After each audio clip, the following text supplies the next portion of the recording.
नमस्कार दोस्तों, हमारे कलयुग MBA चैनल में आप सबका स्वागत है। मित्रों, एक बार भगवान शिव कैलाश पर्वत पर बैठे थे तो माता पार्वती भगवान शिव से मिलने के लिए जाती हैं और कहने लगती हैं, हे नाथ, हे प्रभु, जब मैं आपसे मिलने के लिए आ रही थी तब मेरी नज़र मृत्यु लोक पर पड़ी।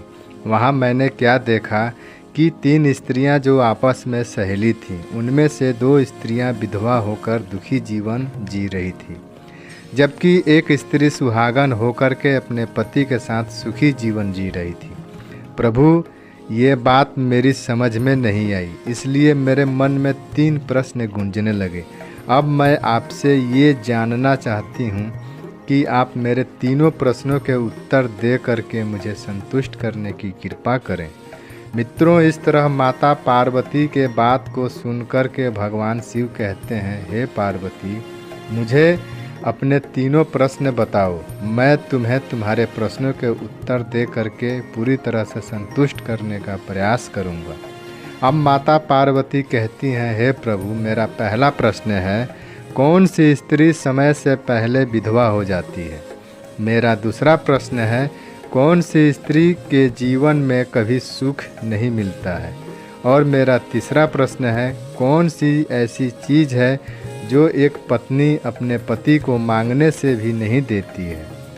मित्रों, इस प्रकार माता पार्वती के प्रश्न सुनकर के भगवान शिव कहने लगे, हे पार्वती, तुम जो स्त्रियों की बात कर रही हो उनमें से 2 स्त्रियां विधवा होकर के अपना दुखी जीवन जी रही हैं और वहीं पर एक स्त्री सुहागन हो करके अपने पति के साथ में सुखी जीवन जी रही है।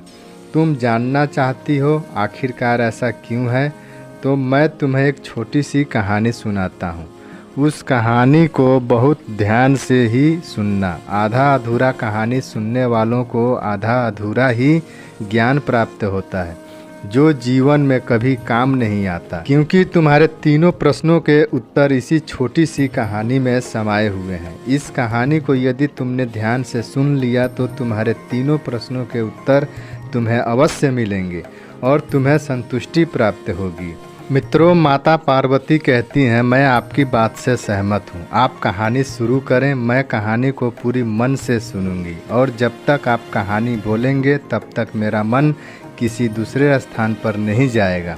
तो मित्रों, कहानी शुरू करने से पहले मेरा आप सबसे अनुरोध है कि हमारे चैनल को सब्सक्राइब अवश्य करें और कहानी के अंत तक बने रहें, क्योंकि आज की कहानी आपके लिए बहुत ही महत्वपूर्ण होने वाली है। तो आइए आज कुछ नया सीखते हैं।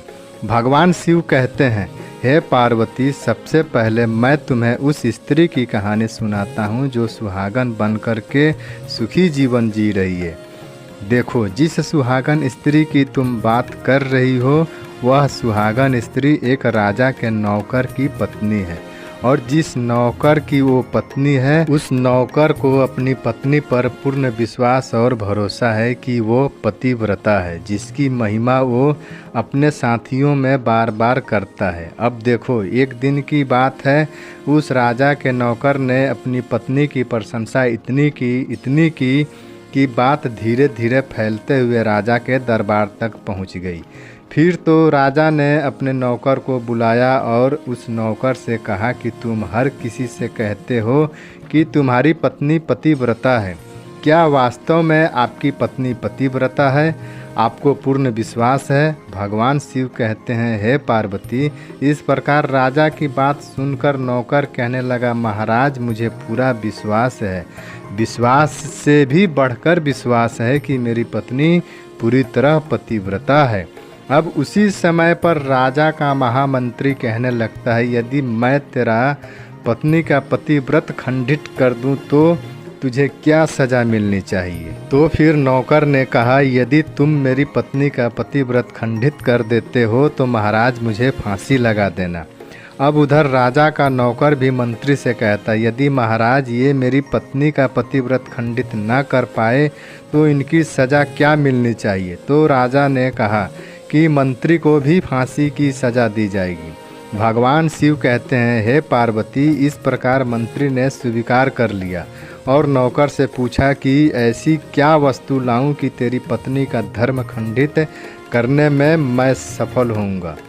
तो नौकर ने कहा, यदि तुम मेरे घर से जाकर मेरे विवाह के समय पर जो दूल्हे को पटका और कटार मिलता है, अगर वह तुम मेरी पत्नी से लेकर आ जाते हो तो मैं समझूंगा मेरी पत्नी का धर्म तूने पूरी तरह से नष्ट कर दिया है। अब भगवान शिव कहते हैं, हे पार्वती, शर्त स्वीकार हो जाने के बाद में वह मंत्री अपने शैल में चला जाता है और एक दूती से जाकर मिलता है। वो दूती हमेशा एक दूसरे को हराने का काम करती थी और जो काम कोई नहीं कर सकता था वह काम वह दूती करने में सक्षम थी। फिर इस प्रकार इस मंत्री ने उस दूती को अपने स्वार्थ के लिए बुलाया और दूती से कहा कि देखो, इस नाम का एक व्यक्ति है, उससे मेरी शर्त लगी है। और उसने उस शर्त के बारे में उस दूती को सारा कुछ बता दिया। फिर वह उस दूती से कहने लगा कि तू कैसे भी करके उस स्त्री से मेरा संपर्क करवा दे, तो तुझे जितना धन चाहिए मैं उतना धन दूंगा। भगवान शिव कहते हैं, हे पार्वती, इस प्रकार मंत्री की बात सुन कर के दूती कहने लगे, भाई तू उस औरत के बारे में बात मत कर, वो औरत पूरी तरह से पतिव्रता है, तेरी ओर थूकेगी भी नहीं, तेरी शकल भी नहीं देखेगी और उनके परिवार के व्यक्ति भी खूंखार हैं, तेरी खाल उतार लेंगे। तो मंत्री कहने लगा, ठीक है, यदि तू मेरा उससे संपर्क नहीं करवा सकती तो एक काम कर दे कि उसके घर से जाकर पटका और कटार चुरा कर ला दे और उसकी पत्नी के गुप्तांग के पास में यदि कोई चिन्ह है तो वह चिन्ह मुझे देखकर तू बता दे, तो मैं तुझे मुँह मांगा इनाम दूंगा। भगवान शिव कहते हैं, हे पार्वती, ये बात दूती के समझ में आ गई। उसने कहा, ठीक है, मैं तुम्हारा काम अवश्य करूंगी। नौकर शैल में रहता था। अब दूती नौकर के घर जाती है। उसकी पत्नी से जाकर बोलती है, बेटी, मैं तेरे पति की बुआ हूँ, मैं कई वर्षों के बाद आई हूँ। फिर तो उस स्त्री ने कहा, आओ बुआ जी, मैंने आपको पहले कभी नहीं देखा, इसलिए पहचान नहीं पाई। और इस प्रकार उस दूती को उस नौकर की पतिव्रता स्त्री ने बहुत बड़ा सम्मान दिया, लेकिन उसे क्या मालूम था कि ये उसके साथ में छल करने के लिए आई है। अब भगवान शिव कहते हैं, हे पार्वती, इस प्रकार वह दूती उस पतिव्रता स्त्री के साथ में 2 दिन तक रुकी और जिस समय वह पतिव्रता स्त्री स्नान करने के लिए जाती है उस समय वह दूती उठकर उस पतिव्रता स्त्री की कमर मलने लगती है। उस पतिव्रता ने बहुत मना किया, फिर भी वह दूती नहीं मानी और कहने लगी, मुझे तुम बेटी से भी प्यारी लगती हो तो मना क्यों कर रही हो? काफ़ी दिनों के बाद मेरी तुम्हारी मुलाकात पहली बार हुई है। अब ऐसा कह कर के वह दूती मुख पर हाथ मलने लगती है, फिर उसके आँखों के पास हाथ से अपने मलने लगती है और आँखों पे उसके पानी मार देती है, जिससे उस स्त्री का आँख थोड़ी देर के लिए बंद हो जाता है और इतने ही देर में वह दूती उस स्त्री के गुप्तांग के पास में जांघ पर एक तिल होता है जिसे वह देख लेती है। बस उसका काम बन गया। उधर स्नान करने के बाद में जब वह पतिव्रता स्त्री रसोई में खाना बनाने गई तो दूती को मौका मिल गया और उसने पटका और कटार नौकर के घर से चुरा ली और वहां से भाग गई और जाकर के दूती ने वह पटका और कटार मंत्री को दे दिए और इस पतिव्रता स्त्री के जांघ पर जो तिल की निशानी थी वह भी बता दी। भगवान शिव कहते हैं, हे पार्वती, फिर वह मंत्री पटका और कटार लेकर के सीधा राजा के दरबार में पहुंचा और राजा से जाकर के कहा, महाराज, मैंने नौकर की पत्नी के पास में 2 दिन बिताए और यह पटका तथा कटार उसी के हाथों से लेकर आया हूँ। फिर तो राजा ने दरबार लगाया और नौकर को बुलाया तथा महामंत्री से सभा में पटका और कटार नौकर को दिखाने के लिए कहा। फिर राजा की आज्ञा पाकर के मंत्री ने उस नौकर को पटका और कटार दिखाई और उसकी पत्नी की जांघ पे तिल भी बताया। तो नौकर मान गया कि वास्तव में आज मेरी पत्नी ने अपना पतिव्रता धर्म पूरी तरह से भंग करवा लिया।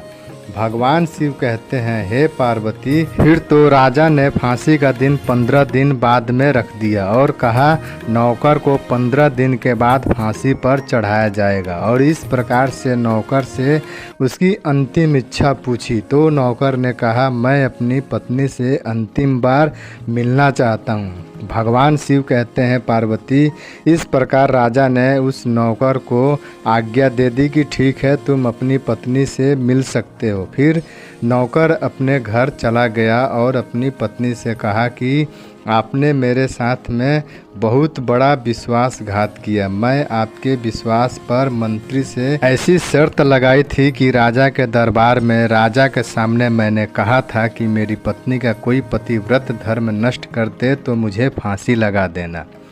अब मुझे 15 दिन के बाद में फांसी लगा दी जाएगी। मेरे साथ विश्वासघात करके तुमने ठीक नहीं किया। भगवान शिव कहते हैं, हे पार्वती, उस पतिव्रता स्त्री ने अपने नौकर पति को सारी बात बताई, मगर उसे विश्वास नहीं हुआ और वह पुनः राजा के दरबार में पहुंच गया। फिर राजा ने उसे कैद में डलवा दिया और अब उस नौकर की पतिव्रता पत्नी ने अपने परमात्मा को याद किया और राजा के दरबार में गई और राजा से नाच दिखाने की आज्ञा मांगी।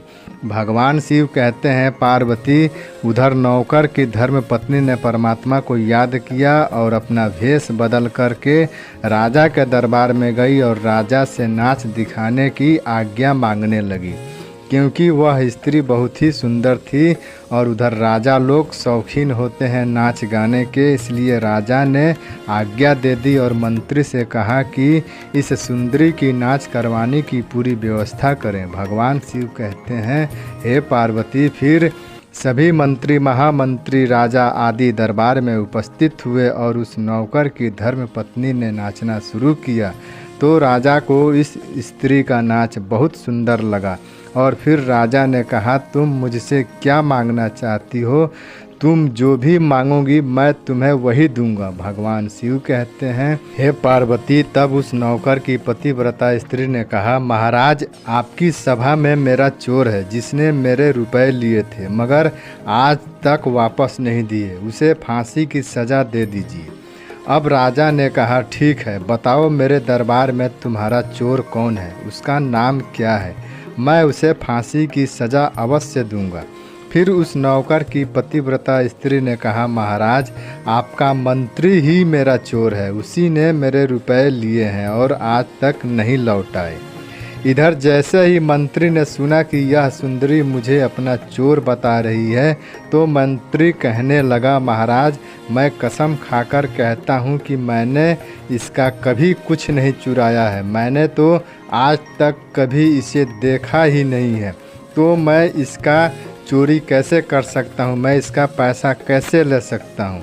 अब भगवान शिव कहते हैं, पार्वती, जैसे ही मंत्री ने कहा मैंने कभी देखा ही नहीं है तो वह सुंदरी कहने लगी, महाराज, यदि यह मंत्री मुझे जानता नहीं है तो आप इससे यह पूछिए पटका और कटार कहाँ से लाया था। मैं उस नौकर की पत्नी हूँ जो आपके यहाँ नौकरी करता है और आप मेरे निर्दोष पति को फांसी चढ़ाने वाले हैं।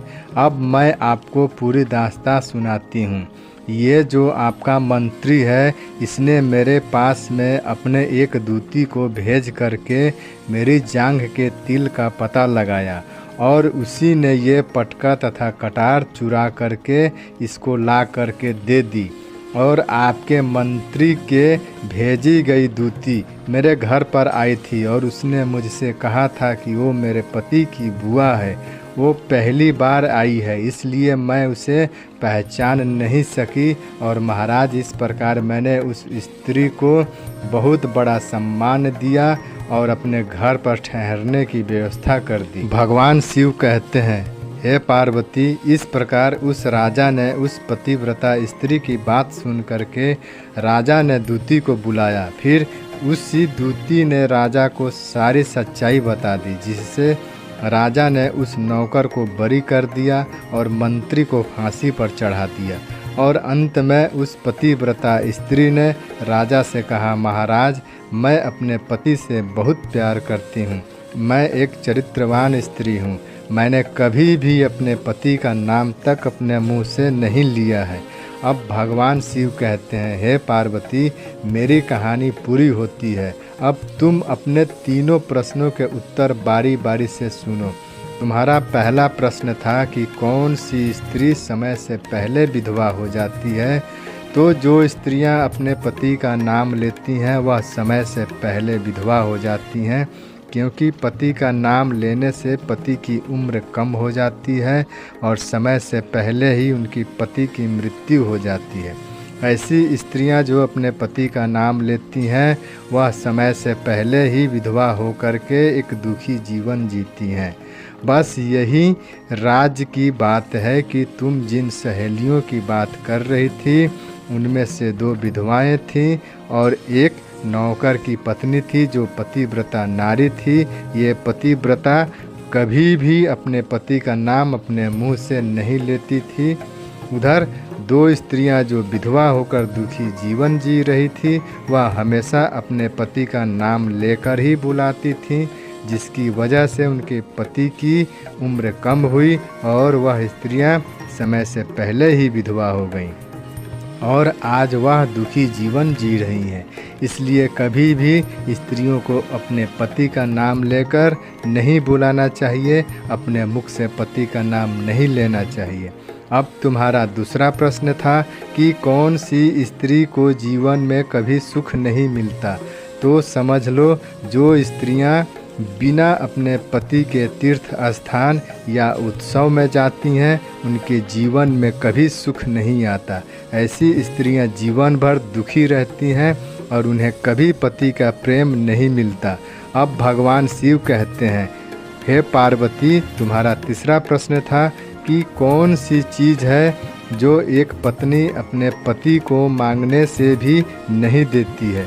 तो समझ लो, वह चीज़ गाली है। एक चरित्रवान स्त्री कभी भी अपने पति को गाली नहीं दे सकती और जो स्त्री गाली देती है वह स्त्री कभी चरित्रवान नहीं होती और ऐसी स्त्री जीवन भर रोती है। उसके जीवन में कभी सुख की घड़ी नहीं आती और समय से पहले ही ऐसी स्त्री विधवा हो जाती है। मित्रों, इस तरह कहानी सुनने के बाद में माता पार्वती पूरी तरह से अपने तीनों प्रश्नों से संतुष्ट होकर के कहती हैं, प्रभु, वास्तव में जो स्त्री चरित्रवान होती है वह कभी दुखी जीवन नहीं जीती, क्योंकि ऐसे घर में लक्ष्मी का सदा वास होता है। वो घर हमेशा धन्य धान्य से भरा रहता है और ऐसी स्त्रियां घर को स्वर्ग बना देती हैं। तो मित्रों, यदि आपको कहानी पसंद आई हो तो प्लीज़ हमारे चैनल को सब्सक्राइब अवश्य करें और भगवान शिव, माता पार्वती के लिए एक लाइक करना ना भूलें।